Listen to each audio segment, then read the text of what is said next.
Hi engineering aspirants, നിങ്ങൾ METയെ കുറിച്ച് കേട്ടിട്ടുണ്ടോ? MET എന്ന് പറഞ്ഞു കഴിഞ്ഞാൽ മണിപ്പാൽ എൻട്രൻസ് ടെസ്റ്റാണ്. Manipal academy of higher education നടത്തുന്ന ഇന്ത്യയിലെ ഏറ്റവും മികച്ച എഞ്ചിനീയറിംഗ് കോളേജുകളിലേക്കുള്ള B.Tech പ്രോഗ്രാമിനുള്ള അഡ്മിഷൻ ടെസ്റ്റാണ് MET.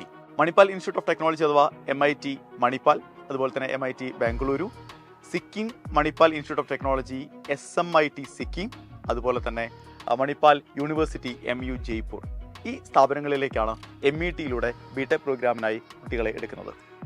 വർഷത്തിൽ 2 ഫേസുകളിലായി നടത്തുന്ന പരീക്ഷ ഏപ്രിൽ ഫസ്റ്റ് ഫേസും മെയിൽ സെക്കൻഡ് ഫേസുമായിട്ടായിരിക്കും നടത്തുന്നുണ്ടാവുക.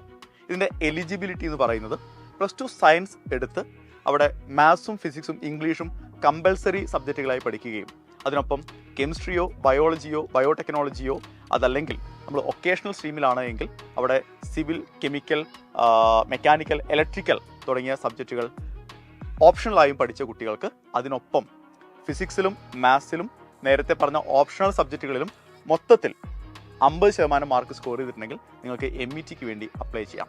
METക്ക് ഏജ് ലിമിറ്റ് ഇല്ല. +1ലും +2ലും നേരത്തെ പറഞ്ഞ സബ്ജക്റ്റുകളിൽ നിങ്ങൾ പഠിച്ച അതേ ടോപ്പിക്കുകൾ തന്നെയാണ് നിങ്ങൾ METക്ക് വേണ്ടി പ്രിപ്പയർ ചെയ്യേണ്ടത്. അവിടെ 60 ചോദ്യങ്ങളുള്ള പരീക്ഷയിൽ 45 മൾട്ടിപ്പിൾ ചോയ്സ് ചോദ്യങ്ങളായിരിക്കും നിങ്ങൾ നേരിടേണ്ടി വരിക.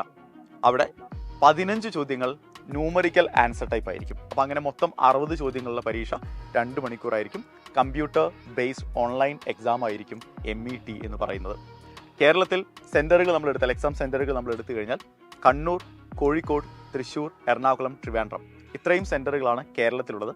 കേരളത്തിന് പുറത്ത് മിക്കവാറും എല്ലാ സംസ്ഥാനങ്ങളിലും എല്ലാ കേന്ദ്രഭരണ പ്രദേശങ്ങളിലും METയുടെ ഓൺലൈൻ എക്സാമിൻ്റെ സെൻറ്ററുകൾ ഉണ്ടാവും. ഉപരിപഠനത്തിനായി നമ്മളൊരു ഇൻസ്റ്റിറ്റ്യൂഷൻ തിരഞ്ഞെടുക്കുമ്പോൾ ഏറ്റവും പ്രധാനമായും നമ്മൾ ആലോചിക്കുന്ന കാര്യം അവിടുത്തെ പ്ലേസ്മെൻറ്റിനെ കുറിച്ചായിരിക്കും.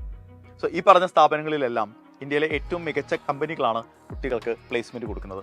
ABB പോലെ, ആമസോൺ പോലെ, ആദിത്യ ബിർള പോലെയുള്ള, IBM, സാംസങ് പോലെയുള്ള ഏറ്റവും മികച്ച കമ്പനികളിൽ പ്ലേസ്മെൻറ്റ് കിട്ടുകയും അതിനൊപ്പം ഏകദേശം 13 lakh per annum average payment കിട്ടുന്ന, അല്ലെങ്കിൽ maximum payment 55 lakh per annum കിട്ടുന്ന ഈ പറയുന്ന സ്ഥാപനങ്ങളിൽ നിന്ന് എഞ്ചിനീയറിംഗ് കഴിഞ്ഞിറങ്ങുക എന്ന് പറയുന്നത് എഞ്ചിനീയറിംഗ് ആസ്പിരൻസിൻ്റെ സ്വപ്നങ്ങളിലൊന്നാണ്. അതിനൊപ്പം സ്കോളർഷിപ്പിനെ കുറിച്ച് നമ്മൾ ആലോചിക്കുന്ന സമയത്ത് നിങ്ങളുടെ റാങ്കിനനുസരിച്ച് നിങ്ങൾക്ക് വിവിധ തരത്തിലുള്ള സ്കോളർഷിപ്പുകളും ഇവിടെ അവൈലബിൾ ആണ്. ഒരു എഞ്ചിനീയറിംഗ് ബിരുദം സ്വപ്നം കാണുന്ന ഒരു കുട്ടിയെ സംബന്ധിച്ചിടത്തോളം 2024 B.Tech പ്രോഗ്രാമിന് ജോയിൻ ചെയ്യാൻ പോകുന്ന ഒരു കുട്ടിയെ സംബന്ധിച്ചിടത്തോളം MET മണിപ്പാൽ എൻട്രൻസ് ടെസ്റ്റ് എന്ന് പറയുന്നത് ഒരു സ്വപ്ന സാക്ഷാത്കാരത്തിനുള്ള ഒരു മികച്ച ഓപ്ഷനാണ്.